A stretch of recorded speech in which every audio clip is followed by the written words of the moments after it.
Kita mau targetnya mau mengimport produk ya, mengimport master produk. Tapi sebelum itu ada syaratnya, yaitu unit of measure kita harus import atau setting lah minimal ya. Sama ini ada namanya di Odoo ini ada virtual loss. Virtual loss itu kira-kira gini.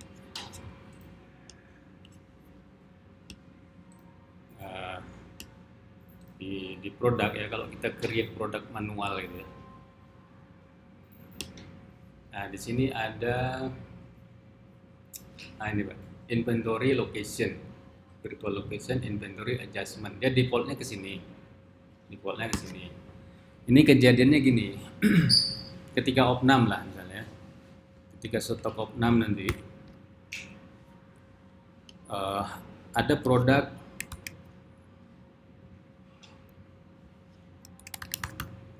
A misalnya, ketika di opnam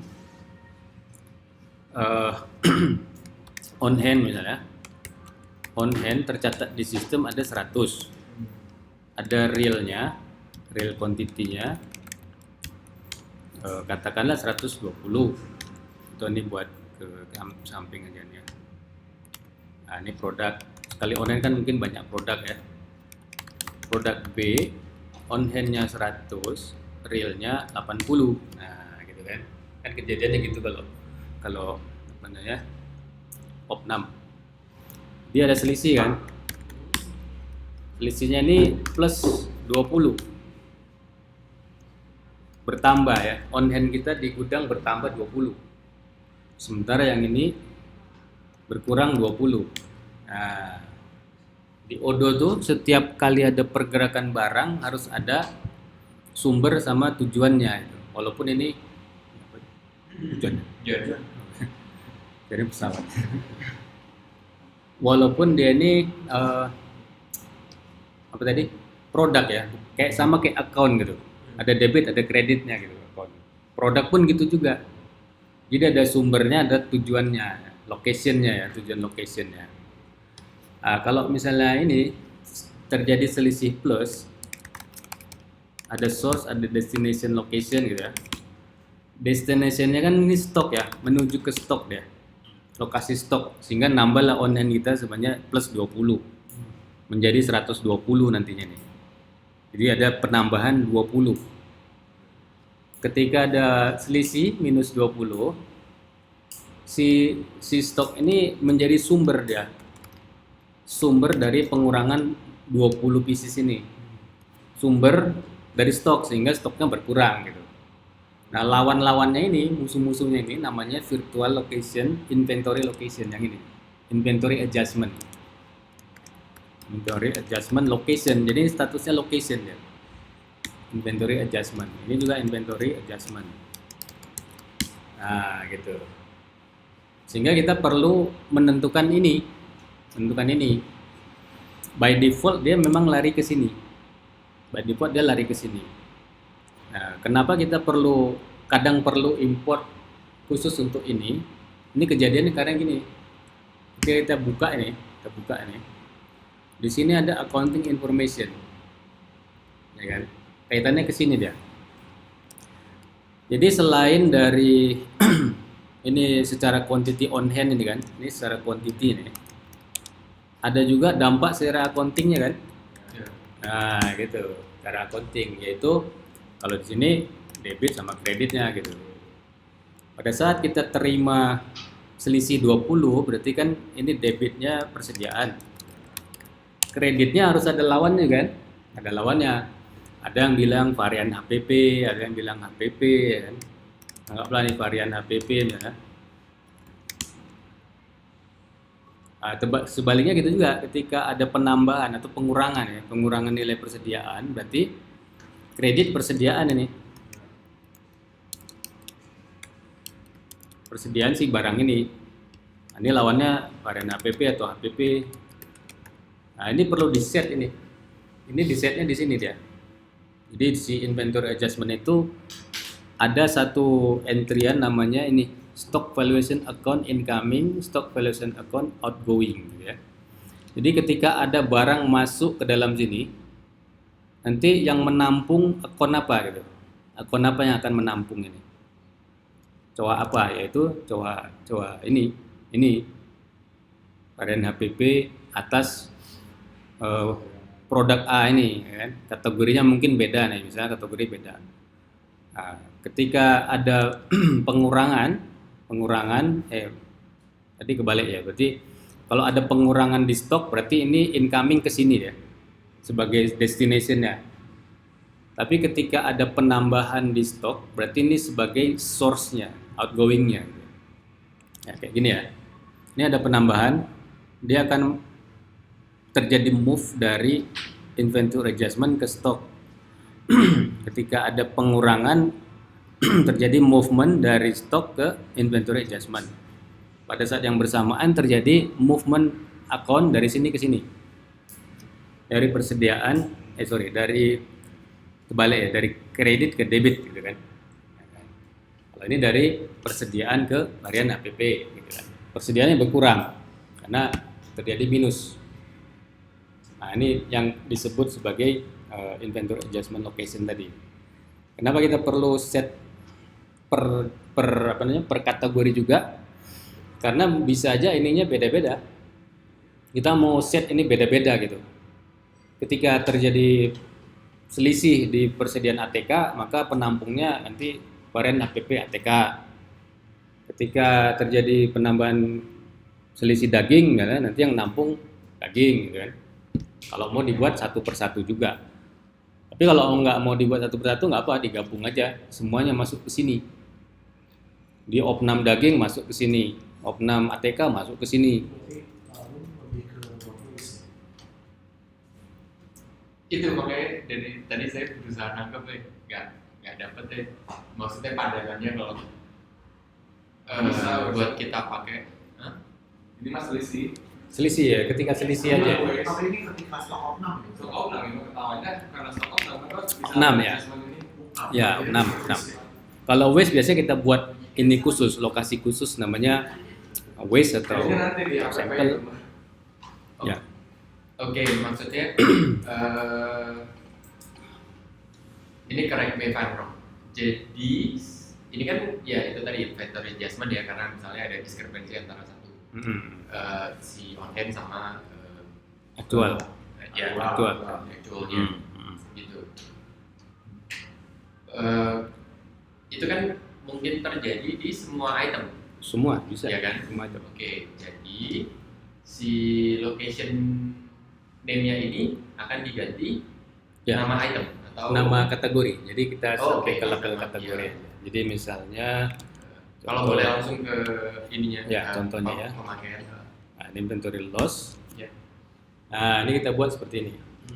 Inventory loss untuk persediaan daging nanti larinya ke akun ini sama akun ini, ya kan? Incomingnya ke sini, outgoingnya ke sini. Bisa aja sama. Bisa sama. Kalau ini ke HPP nih langsung. HPP. Ketika terjadi loss produk-produk yang kategori ikan, maka nanti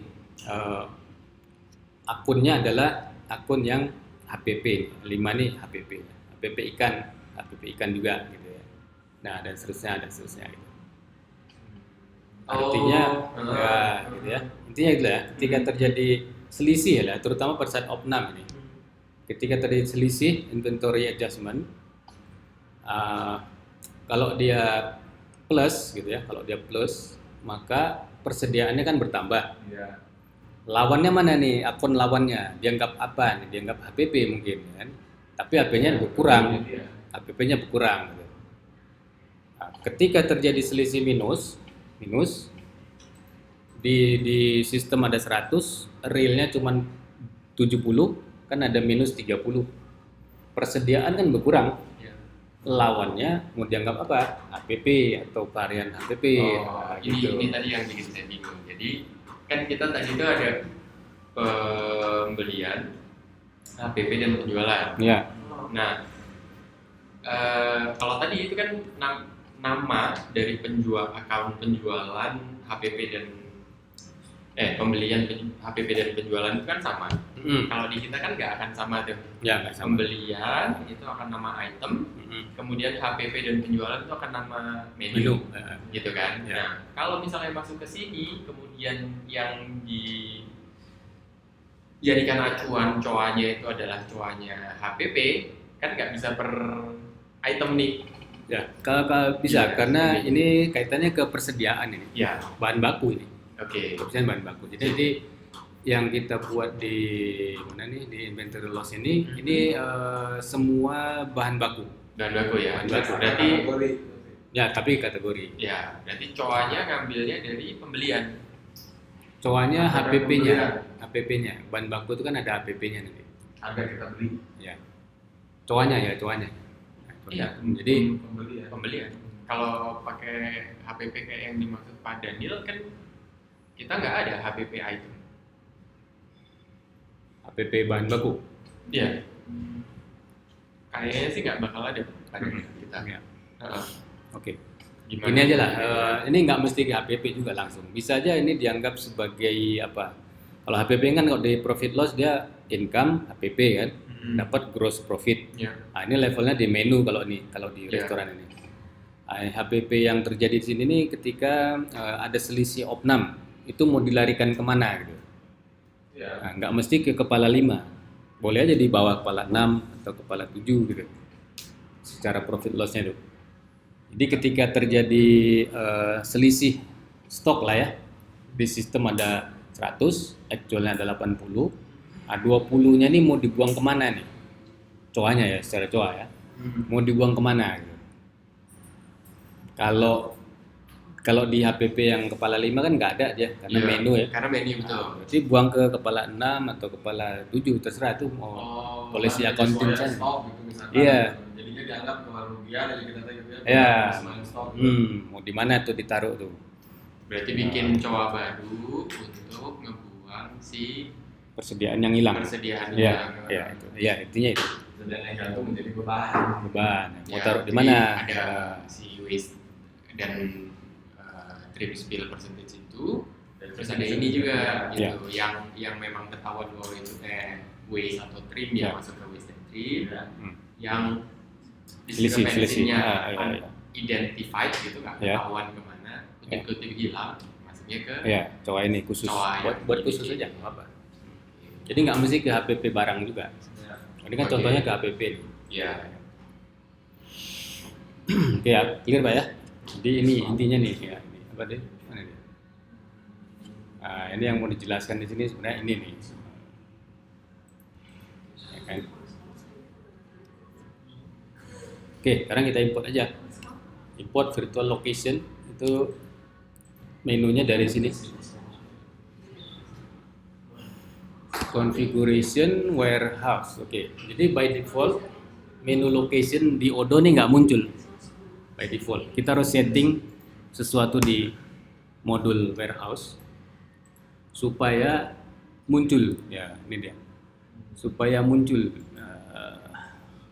Ini multi warehouse storage location ini. Nah, ini supaya muncul storage locationnya gitu ya. Locations, ada stock, ada adjustment, ada segala macam.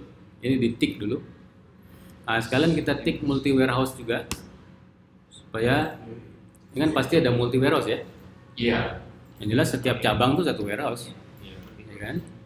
Setiap dalam satu kantor pusat juga ada gudang satelit, ada gudang pusat, ya kan? Nah, ini multi warehouse di tick juga berarti. Nah, wah ini kan bisa masuk ini kan bisa masuk dua ini aja minimal. ya Kalau ini nanti advance-nya nih. Jadi ketika kita receive, apakah mau langsung masuk stok atau masuk QC dulu atau masuk incoming dulu? Nah, itu namanya multi step routes. Nanti lah ya. ya Ini multi ya. Ya, Ini dulu. boleh Save. yes.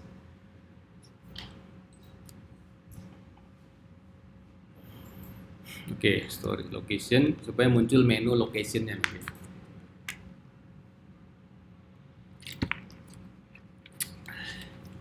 Oke. Nah, dia masuk ke sini. Nah, ini ada locations ini. Locations. Nah, Inilah yang disebut locations di Odoo ya. Jadi location ini kalau fisiknya ya kayak itulah, kayak rak itu location tuh. Rak kita nyimpen bahan baku ya, rak kulkas itu ya. Storage location lah ya. Nah itu. Sebenarnya kalau warehouse itu gudangnya, ruangannya ya. Ruangan gudang 1, gudang 2, di dalamnya ada location A, location B, location C gitu ya. Yang terjadi transaksi itu nanti di location, bukan di warehouse. Perpindahan barang itu dari A ke B misalnya, itu antar location. Bisa dalam satu warehouse yang sama, bisa juga beda warehouse. Perpindahan barang tuh. Ya kan? Nah, ini defaultnya dia menunjukkan yang internal. Internally yang fisik ya, lokasi fisik. Selain fisik ada lagi yang lain. Nah, ini ada virtual location. Ada virtual location inventory adjustment yang tadi tuh. Nah, kita mau menginsert ke sini sebenarnya. Mau menginsert ke sini ke dalam virtual location yang sesuai kategori produk tadi. Kategori bahan baku ya. Nah, sama, importnya sama, import, load. Ini kemarin kita bahas Loss. Ya. Mana virtual loss? Oke, dia masuk dari kan terus. Nah, ini yang jelas kalau kita buat location dengan parent virtual location dan tipenya adalah ini inventory loss, ininya harus diisi ininya nih. Kalau enggak dia akan ngambil stok incoming yang ada di produk. Bisa jadi salah nanti jurnalnya. Bisa jadi salah karena kalau nggak diisi dia boleh nggak diisi, tapi nanti dia ngambil yang ada di produk itu. Apa? Stok incoming sama stok outgoing yang ada di produk, yaitu si interim tadi itu. Stok interim. Ini kita import dulu ya. Yang tadi ya. Oke.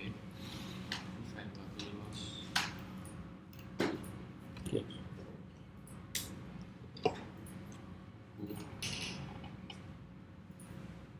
Oke. Sama kasus kayak tadi waste ya. Waste itu sebenarnya virtual location. Jadi kita harus buat juga nanti, buat sendiri namanya lokasi waste yang ngeling ke cowok mana gitu. Ketika kita membuang barang atau barang rusak itu secara biayanya mau ditaruh di mana gitu secara accountingnya. Nah, kita buat satu virtual location yang ngeling ke akun tertentu yang tempat buangan si waste tadi. Biaya apa gitu ya. Yang jelas itu biaya gitu.